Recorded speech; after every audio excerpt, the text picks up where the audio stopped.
Labas, spėkit, kur einu. Ogi einu į praktiką. Šiandien yra pirmadienis, 1 spalio darbo diena ir 1 mano praktikos diena. Ir šita praktika tęsis pusę metų. Tai va, šiandien yra 1 to diena. Esu susitarus su praktikos vadove, kad ateisiu 13:30, tai dar turiu šiek tiek laiko. Truputį nerimauju, nors iš tikrųjų net nežinau kodėl, nes šiandien tik 1 diena, tai neturėtų man duoti daryti kažkokių dalykų, ten konsultuoti žmonės ir panašiai. Spėju, turėtų būti toksai susipažinimas su įstaiga, su darbuotojais galbūt. Ir mano toks didžiausias tikslas, svarbiausias šiandienos darbas yra su praktikos vadove suderinti aišku grafiką, bent jau ateinančiam mėnesiui. Tai va, gal dėl šito labiausiai ir nerimauju, nes pirmas įspūdis buvo toks, kad veiklos bus pakankamai padrikos. Labai nenorėčiau, kad taip iš tikrųjų būtų. Noriu suderinti aišku grafiką ir aiškias valandas, kad galėčiau organizuotis ir kitas veiklas. Tai tikiuosi, kad šiandien pavyks susitarti. Šiaip faktas, kad aš tenais nieko nefilmuosiu, nei patalpų, nei pacientų, nei susirinkimų, nei nieko. Faktas, kad viskas bus konfidencialu. Tai va, aš galėsiu papasakoti tik tais apie savo patirtį ir nieko daugiau. Bet va, kiek galėsiu pasidalinsiu. Manau, šiandien nieko svarbaus tokio negausiu daryti ir papasakosiu tada apie tai vėliau. O dabar varau, palinkėkit sėkmės.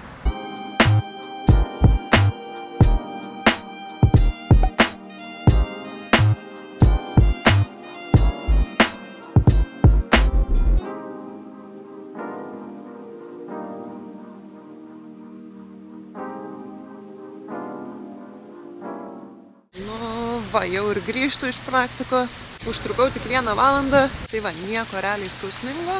Beje, jeigu kas nors nežinot, apie ką aš kalbu, tai aš studijuoju psichologijos magistrą ir šiandien pradėjau praktiką psichologijos vienoj poliklinikoje. Grįžau namo, dar turiu daug gražaus laiko šiandien. Tai dar noriu konkrečiai susidėlioti praktikos veiklas, nes praktikos vadovė davė man veiklų grafiką, pasakė, kokiu principu galėsiu jas eiti.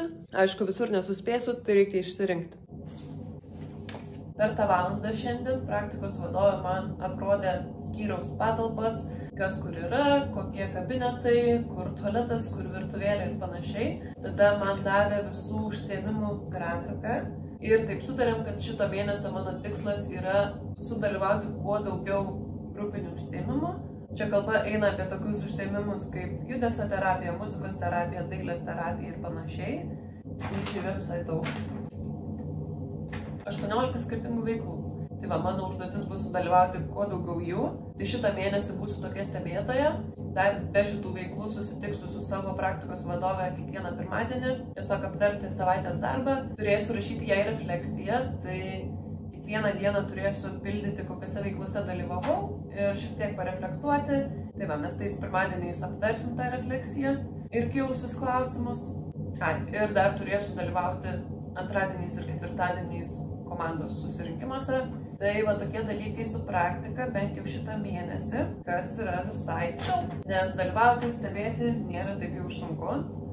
Tai dabar galiu padaryti savo gerą darbą ir susidėlioti tvarkaraštį šitai savaitei ir dar ateinančiai savaitei, pagal tiek valandų, kiek man priklauso, nes iš tikrųjų iš praktikos vadovės gaunu vaibus, kad jinai norėtų, kad aš daug daugiau tam laiko skirčiau, bet aš negaliu, tai žiūrėsim, kaip mums pavyks šitai komunikuoti. Gerai, tai tvarkaraštis ir jau galiu parašyti refleksiją šiandien.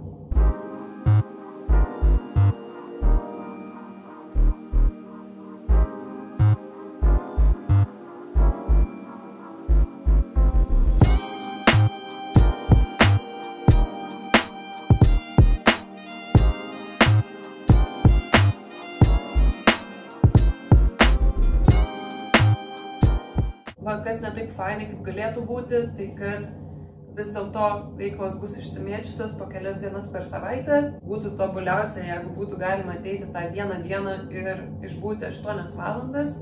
Arba 2 dienas, po 4 valandas irgi būtų dar neblogai. Bet jo, čia su tom veiklom taip neišeis. Ir greičiausiai teks skirti bent 3 dienas per savaitę, po kelias valandas. Bent jau taip stengsiu susidėlioti, nes jeigu būtų daugiau, tai būtų visai nesąmonė. ir gadintųsi laikas šiek tiek, nes dar ir nuvykti parvykti laiko užtrunka, tai šitą savaitę rytoj keliausiu į komandos susirinkimą ir viskas. Sakė, kad bus galimybė, kad jie vyktų nuotoliu, kuom aš tikrai ateityje pasinaudosiu. Bet į šitą prašė atvykti gyvai, nes pirmas susitikimas, fair enough, bet jo, kitom veiklom negaliu skirti laiko, tai realiai dėl 1 valandos tenais vyksiu. O ketvirtadienį jau turėsiu daugiau veiklų, tai bus vėl komandos susirinkimas ir dar 4 grupės. Tai va, ir šiai savaitei turėtų užtekti. Nežinau, o jaučiasi, kad aš užkimus ir sloguoju. Kai baigsiu su šito, varysiu pagulėti. Savaitgalį apsirgau, tai dar nepraėjo. Nu tai šitą dalyką padariau. Ai. Rytoj prieš paskaitas turėsiu mytą su savo magistro vadove. Tai labai nerimauju. Praeitą savaitę nusiunčiau jai savo magistro tyrimo anketą. Taip kaip aš įsivaizduoju, kad jinai turėtų atrodyti. Ir tikiuosi, kad neras labai daug prie ko prisikabinti, nes jeigu reiktų, pavyzdžiui, keisti skales, tai būtų liūdna.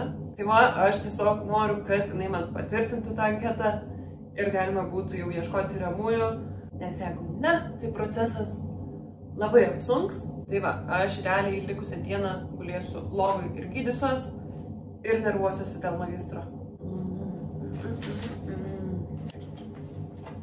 Žodžiu. Dabar yra 14:30. Aš visai nesupykčiau, kad diena baigtųsi jau dabar, bet jo dar važiuoju į Saulėtekį, bus 2 paskaitos. Tai šiandien ryte turėjau komandos susirinkimą poliklinikoje 8 valandą. Tai užtruko 1 valandą. Nieko man jame daryti nereikėjo, tik tai stebėti. Skyriaus vedėja ir kiti darbuotojai pasidalino savo žiniomis apie skyriaus pacientus, kaip einasi jų gydymas, kokie yra nauji pacientai ir panašiai. Tai galiu pasakyti, kad buvo kažkaip sunkiau negu tikėjausi. Jutau šiek tiek beviltiškumo, nes pacientų istorijos sunkios, atrodo, kad tai tikrai kenčiantys žmonės ir ne visi priima gydymą, ne visiems sekasi gydymas. Ir apskritai net kažkaip klausytis istorijų buvo graudu. Tikrai pajutau kelis momentus, kad graudinuosi. Aišku, susiturėjau, nesusigraudinau, bet jo pagalvojau, kaip tada bus, kai aš realiai su pacientu bendrausiu, jis dalinsi savo skausmingais išgyvenimais, galbūt verks. Žinant, koks aš jautrus žmogus, man atrodo, tikrai bus patirčių, kur aš graudinsiuos kartu su pacientu. Ir čia nėra, aišku, kažkoks blogas dalykas, bet profesionaliau turbūt būtų susilaikyti. Nežinau, šiaip įdomu, gal parašykit komentaruose, ką pagalvotumėt, jeigu jūsų psichologė susigraudintų jūsų konsultacijos metu. Gal jums pasakojant kažką skaudaus, kaip patys graudinotės ir panašiai, ką pagalvotumėt, kaip reaguotumėt, kaip manot, kaip psichologas turėtų elgtis. Tai va, bet jo, man reikės tokias situacijas apgalvoti ir jom pasiruošti. Gal šiandien per rimtai viską pasižiūrėjau, per daug į širdį paėmiau. Tikiuosi, kad eigoj bus lengviau su šitais dalykais. O toliau grįžus turėjau susitikimą su magistro vadove, kaip ir minėjau vakar. Apsitarėm dėl anketos, tai sekėsi geriau negu tikėjausi. Jinai peržiūrėjo mano anketą, rado kelias klaidas, kelis klausimus performulavom, bet iš esmės galiu naudoti anketą tokią, kokia yra. Taip pat apsitarėm dėl strategijos, kaip rinkti tyriamuosius.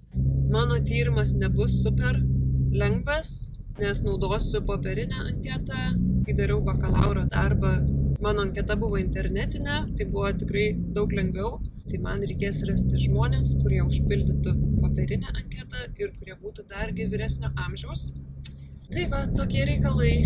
Netgi atvažiuosiu laiku į paskaitas. Stebuklas. Nepatinka man vėluoti į paskaitas.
Rudeniniai orai prasideda.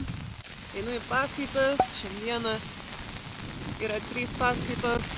Intelekto testo atlikimo paskaitos. Va, nešuosi su savim visą lagaminą. Taip atrodo visas intelekto testas, kurį mes mokomės atlikti. Turim nešiotis šitą lagaminą kiekvieną trečiadienį į paskaitas.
Oi, dievulėliau, buvau sulyta, kai grįžinėjau iš praktikos. Turėjau skėti kupriniai, bet tingėjau traukti. Vaibas toksai šiandieną. Šiandien buvau praktikoj nuo 8 ryto iki 3 valandos. Dalyvavau komandos susirinkime ir tada 4 grupiniuose užsiėmimuose su pacientais. Dalyvavau kaip dalyvė, ne tiesiog stebėtoja. Valgau kažkokius džiovintus duonvaisius. Visai nieko. Kaip ir labai daug ko pasakoti negaliu, aišku, bet apie ką galiu kalbėti, tai apie savo patirtį. Baiminausi, kad neatlaikysiu šitos dienos, bet atlaikiau ir daug geriau negu tikėjausi. Visai sugebėjau įsijausti į veiklas. Dalyvavau dailės terapijoje, judesio terapijoje, mitybos užsiėmime ir relaksacijoje.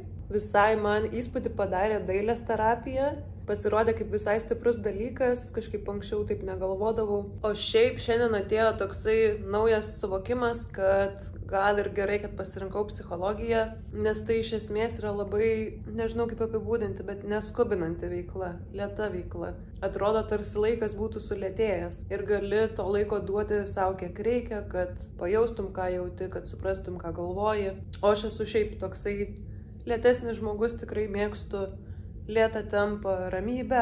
Tai va, man yra toksai patyrimas, kad terapija kažkaip sulėtina tą tempą, tą skubėjimą, ko man labai reikia gyvenime. Anyways, šitą vlogą baigsiu čia. Jaučiu, kad eisiu truputį nusnausti, tada reikės parašyti refleksijas apie šiandienos užsiėmimus praktikai.